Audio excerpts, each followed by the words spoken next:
In the 2002 film Minority Report, directed by Steven Spielberg, there's a scene in the science fiction story where Tom Cruise's character John Anderton tries to evade a swarm of robotic spiders that are scouting a rundown apartment complex where he's hiding.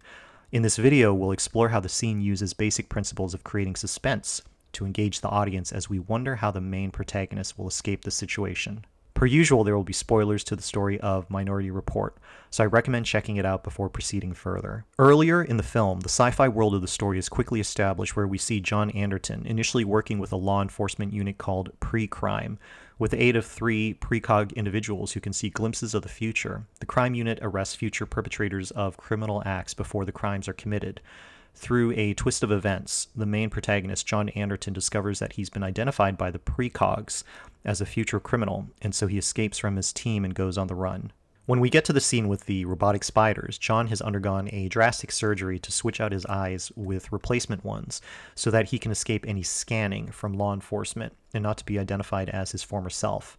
The surgeon who operates on John warns him not to remove the bandages for several hours, which becomes a relevant story point during the scene we're analyzing. Going into the scene, John is blindfolded and he's unable to see around him, so when his former team lands at the apartment complex and starts a comprehensive search, they send robotic spiders as scouting units into the building to scan all of the residents, while suspecting that John might be hiding out in one of these apartments. One of the most noticeable details in the scene is that there's very little dialogue. The lack of dialogue adds to the visual storytelling and the creation of suspense, since John has to remain quiet so he can hide from his former team. John reacts to the threat by diving into a bathtub full of ice water in his apartment, with hopes of holding his breath so that the spiders won't detect his presence. Staying underwater will reduce his body temperature so he can also escape any thermal scanning from his former team. So as the scene plays out, the filmmakers have set up a scenario where the main protagonist is trapped with several obstacles in his way. He can't remove his blindfold, or else he might permanently damage his eyesight. He can't physically escape from the apartment because he's surrounded. And he has 2 sets of antagonistic forces looking for him, including his former team running thermal scans, and the swarm of robotic spiders scanning the residents. These obstacles raise the question in our minds of how is John going to get out of this predicament? This is where suspense is generated by the setup of the scene.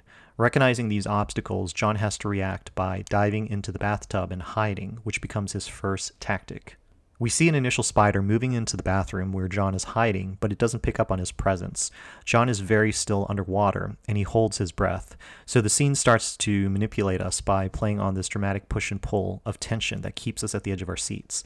As the lone spider seemingly starts to move out of the bathroom, we cut to underwater in the bathtub, and a loose air bubble floats from John's nose to the water surface, making a slight, soft noise as it pops.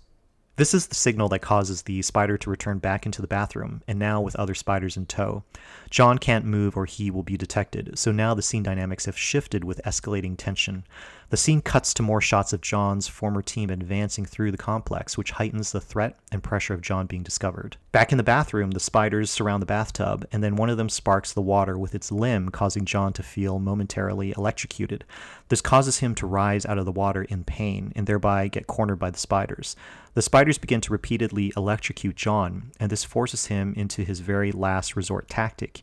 He has to remove his bandage and allow the spiders to scan him. The series of story beats puts John in the worst possible scenario because now he's risking permanent eye damage as he gets scanned.